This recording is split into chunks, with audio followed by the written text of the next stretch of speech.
Welcome to Awesome Powder Coat Engine Tin Video Installation.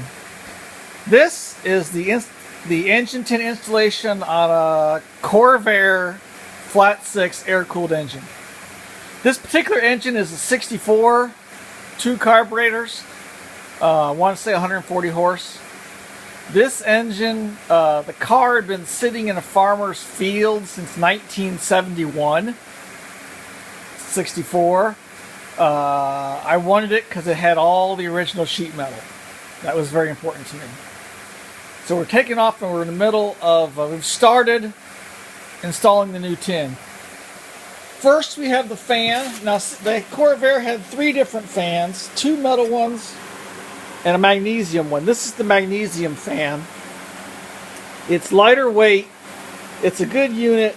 The only problem with magnesium fans is road salt. Road salt eats these things up.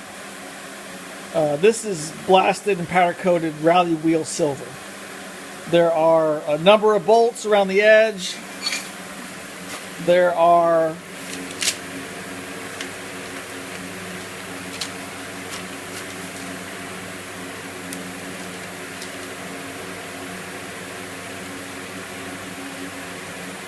There are 16 bolts, and they all use a 1/2 inch wrench.